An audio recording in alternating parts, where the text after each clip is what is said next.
وہ وہاں سے خلا کی ڈگری حاصل کر کے پھر ہمارے پاس لے کر آتے ہیں، جبکہ وہ ڈگری یہاں پر اسی طریقے سے 90 ڈیز کے پروسیس کے بعد افیکٹ ہو جاتی ہے۔ جاری کیے جاتے ہیں، فریقین کو حاضر کیا جاتا ہے، باقاعدہ ان کے بیانات لیے جاتے ہیں اور ان کے ساتھ گواہان بھی ہوتے ہیں جو ان کی تصدیق کرتے ہیں۔ اور گزشتہ ایک سال میں تقریباً 2230 کیس طلاقیں جمع ہوئی ہیں، اور نکاح نامے تو ہزاروں کی تعداد میں، کیونکہ کینٹ ایریا بہت وسیع ہے اور ہزاروں کی تعداد میں یہاں شادیاں بھی ہو چکی ہیں جو درج ہو چکی ہیں۔ جمعرات اور سوموار کے روز کینٹ بورڈ کی ثالثی کونسل میں کیسوں کی شرح بہت زیادہ ہوتی ہے۔ البتہ ہفتہ بھر رجسٹریشن کا جو عمل ہے وہ جاری رہتا ہے، لیکن سوموار اور جمعرات کے دن مخصوص ہیں جن میں فریقین کو مدعو کیا جاتا ہے اور نوٹس دے کر بلایا جاتا ہے۔ کوئی بھی اگر معاملہ ہے حق مہر دینے کا یا جہیز کی واپسی کا یا زیور کا، بچوں کے نان نفقے کا یا کوئی بھی، تو یہ 2 دن مخصوص کیے جاتے ہیں، جمعرات اور سوموار، اس کام کے لیے۔ اور ان دونوں دنوں چیئرمین ثالثی کونسل دوپہر تک موجود ہوتے ہیں۔ ناظرین، میں اس وقت موجود ہوں جناب ممبر کینٹ بورڈ راولپنڈی حاجی ظفر اقبال صاحب، اور یہ چیئرمین بھی ہیں راولپنڈی کینٹ بورڈ ثالثی کونسل کے۔ ہم ان سے ملتے ہیں اور جانتے ہیں کہ یہاں کیسز کی شرح کیا ہے جب سے یہ چیئرمین بنے ہیں، اور زیادہ تر کس نوعیت کے کیس یہاں آتے ہیں۔ آئیے ناظرین تو حاجی صاحب سے گفتگو کرتے ہیں۔ الرحمن الرحیم، میں حاجی ظفر اقبال ممبر کینٹ بورڈ، اور پچھلے 4 سال سے زیادہ عرصے سے میں ایز اے چیئرمین ثالثی کونسل کی ذمہ داریاں بھی یہاں پہ ادا کر رہا ہوں۔ معاملات بنا کے ہم نے پینڈنگ نہیں رکھا، حتیٰ کہ کرونا کی صورتحال میں بھی میں آ جاتا تھا اور ہم 2 4 کیس بلا کے لوگوں کے مسئلے حل کیے ہوتے ہیں۔ کسی نے اگر طلاق لی یا دی تو دوسری جگہ پہ شادی کرنے کے لیے ان کو اس پروسیس سے گزرنا پڑتا ہے، وہ 90 ڈے والا۔ تو ہماری کوشش ہوتی تھی کہ یہ اس طرح کی کسی جگہ پہ رکاوٹ نہ ڈالیں ہم، اور ہم نے کسی معاملات میں بھی کسی کے ساتھ ناانصافی نہیں کرتے۔ بعض اوقات یہ ہوتا ہے کہ آمنے سامنے بھی بٹھانا پڑتا ہے کہ جس میں وہ کمپرومائز والی صورتحال ہوتی ہے یا جہیز کا مسئلہ ہوتا ہے، ایشوز، بعض جو ایشوز ہوتے ہیں ان پہ ہم کو ان کو بٹھاتے ہیں۔ اگر وہ نہ بیٹھنا چاہیں تو پھر ایک دن ہی میں بیان کر کے ان کو بھجوا دیتا ہوں، اور پھر جب ان کا ٹائم پورا ہوتا ہے ان کا کوئی بھائی یا والد آ کے یہاں سے ہم سے لیٹر وصول کر لیتا ہے۔ سب سے جو بڑا مسئلہ ہے طلاق کی ریشوز کا وہ یہ ہے کہ ہم جب رشتہ طے کرتے ہیں تو جانچ پڑتال نہیں کرتے۔ زیادہ تر میں نے دیکھا ہے کہ فارن کیس جو ملک سے باہر لوگ یہاں چلے جاتے ہیں، ہمارے بھائی بچے چلے جاتے ہیں، تو ان کی شادیاں اکثر یہاں پہ پاکستان میں بھی کر دی جاتی ہیں، تو وہ بعض اوقات تو شادی کر کے آتے ہی نہیں واپس، کیونکہ انہوں نے کئی لوگوں نے وہاں پہ شادیاں کر رکھی ہوتی ہیں، اور کئی ان کو بلاتے ہی نہیں وہاں پہ، کئی سال یہاں پہ بچیاں بیٹھی رہتی ہیں اور اس کے بعد پھر مجبوراً وہ خلا لیتی ہیں۔ پھر جھوٹ بہت بولا جاتا ہے اس معاملے میں جب یہ رشتے طے کی جاتے ہیں کہ بچہ فلاں ملک میں فلاں، یہ اتنی اس کی جاپ ہے، حالانکہ اس سے برعکس ہوتا ہے۔ پھر اسی طرح یہاں شہر کی جو بچیاں ہیں ان کے رشتے گاؤں کی سطح پہ کر لیے جاتے ہیں۔ وہ گاؤں کی زندگی اور شہر کی زندگی میں زمین آسمان کا فرق ہے۔ وہ پہلے ان کے معاہدے یہ ہوتے ہیں کہ بچی کی شادی ہوگی تو ہم شہر میں ہی کوئی مکان لے لیں گے یا کرائے پہ رہ لیں گے، لیکن بعد میں وہ اس چیز سے انکاری ہو جاتے ہیں۔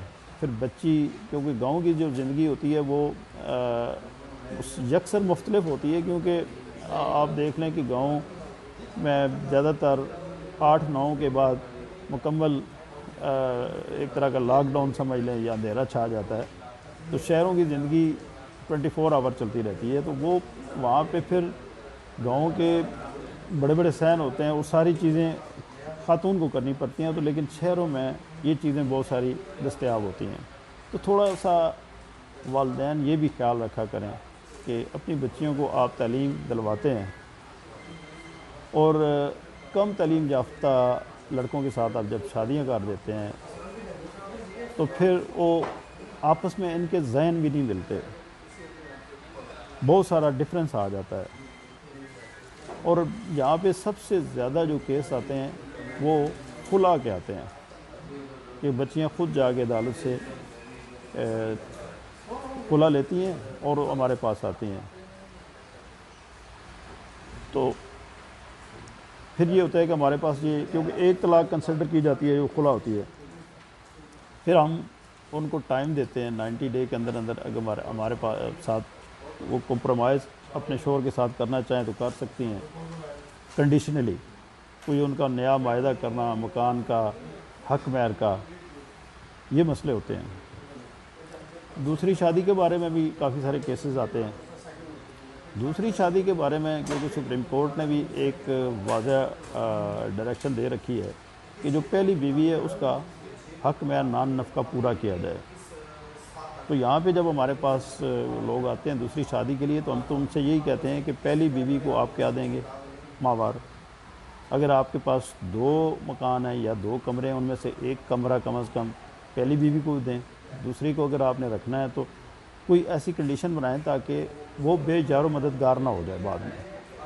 تو کہیں تو یہ جو ہماری کنڈیشن ہوتی ہیں یہ کیونکہ سپریم کورٹ کا ایک آرڈر ہے، اس طرح شادی پہ شادی کی اجازت ہوتی ہے تو پھر کئی سارے مسئلے پیدا ہو جاتے ہیں۔ وہ پہلی والی عورت ہوتی ہے وہ بیچاری بے یار و مددگار اور اس کو پوچھنے والا کوئی نہیں ہوتا، تو کہیں تو یہ کنڈیشن پوری کرتے ہیں لیکن زیادہ تر بھاگ جاتے ہیں کہ جھوٹ بولتے ہیں ہمارے ساتھ، پھر اس کے بعد بھاگ جاتے ہیں۔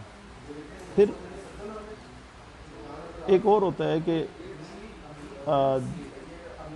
کنڈیشنلی جو آپس میں بیٹھ کے برادریوں کی سطح پہ اسٹامپ پیپر پہ طلاق دی جاتی ہے، اس میں ان کی شرائط وہ طے کر لیتے ہیں۔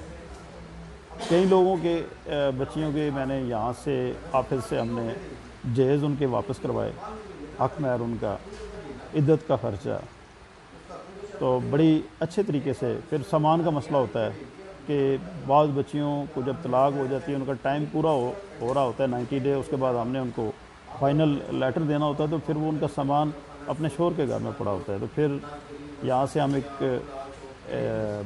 ثالثی نمائندہ بنا کے کوئی بھیجتے ہیں کہ وہ سامان ان کا اٹھایا جاتا ہے۔ تو اس طرح کے کئی ایک مسئلے ہیں۔ میں صرف ایک پیغام اپنے تمام جو جتنے بھی والدین ہیں ان کو دینا چاہتا ہوں کہ جب اپنی بچیوں کے رشتے کرنے کے لیے جا رہے ہوں تو آپ تھوڑا سا سوچ لیا کریں کہ ہم جس جگہ پہ رشتہ جو ہے نا وہ تو یہ تو بالکل ظاہر ہے کہ میں ایک پیغام والدین کو دینا چاہتا ہوں کہ جب آپ اپنی بچیوں کے رشتے کر رہے ہوتے ہیں تو خدا را یہ سارے معاملات کو دیکھ لیا کریں کہ جو بچہ ہے، لڑکا ہے، وہ کون سی جاب کر رہا ہے اور اس کی کریکٹر کیا ہے۔ جو اپنے ملک میں ہے تو وہ ان کے اپنی کو رہائش یا ان کا رہائش بچی کو رکھنے کے لیے کوئی مناسب جگہ ہے یا اس کا خرچہ پورا کر سکتا ہے۔ بچی سے بھی پوچھ لینا چاہیے کیونکہ بچی کی زندگی جب خراب ہو جائے تو دوبارہ اس کی زندگی بنانے کے لیے بڑا ٹائم لگتا ہے۔ تو یہ ایک ایسی پیغام ہے کہ جو سارے والدین تک جانا چاہیے، کیونکہ بچی کی زندگی ایک دفعہ خراب ہوگی تو وہ کہیں تو اذیت کے شکار ہو جاتی ہیں اور پھر کئی مسائل کے شکار ہو جاتی ہیں۔ اللہ اور اس کے رسول کے جو واضح احکامات ہیں ان کے سامنے رکھ کے کریں تاکہ کسی جگہ پہ ہمیں نقصان نہ ہو۔ آخر پہ میں بٹ گمانیہ جو چینل ہے ان کا شکریہ ادا کرتا ہوں کہ آپ نے بڑے اہم موضوع پہ مجھ سے گفتگو کی، لیکن بٹ صاحب کا اور بٹ گمانیہ چینل کا میں شکریہ ادا کرتا ہوں کہ ایک بہت بڑا اہم موضوع ہے کہ کبھی اس موضوع پہ کسی نے ڈسکس نہیں کیا اسمبلیوں میں بھی، اور میں تو کہتا ہوں کہ قومی اسمبلی میں جب آپ ہر طرح کی ترمیم کر سکتے ہیں تو 1961 کا جو ایکٹ ہے نکاح نامے کا، اس میں بھی ترمیم ہونی چاہیے کہ جو اگر کوئی غلط کرتا ہے اس کے لیے سزا بھی تجویز ہونی چاہیے۔ نہیں تو روزانہ اس طرح ہماری بچیوں کی زندگیاں تباہ ہو رہی ہیں. تو یہ ایسا ایک نیا سرے سے بھی اس کو نکاح نامے کا جو ہمارا پرفارما ہے اس کو ترتیب دیں، تاکہ یہ جو ہوتا ہے ایک معاہدہ ہوتا ہے نکاح کا، اس معاہدے میں مزید اچھائیاں پیدا ہوں. تو بہت شکریہ جی بٹ صاحب آپ کا اور بٹ قربانیاں چینل کا.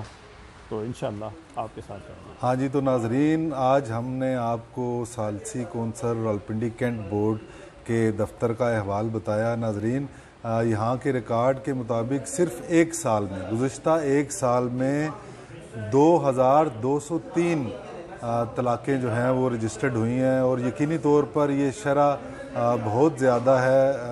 طلاق کی شرح میں اور خلا کی شرح میں کیوں اضافہ ہو رہا ہے دن بدن کہ یہ دیکھیں راولپنڈی کینٹ بورڈ ہے. راولپنڈی میں 2 کینٹ بورڈ ہیں، ایک چکلالہ کینٹ بورڈ اور ایک راولپنڈی کینٹ بورڈ. اس کے بعد میٹروپولیٹن کارپوریشن علیحدہ ہے، ضلع کونسل، تحصیل council, Pothohar town, Rawal town.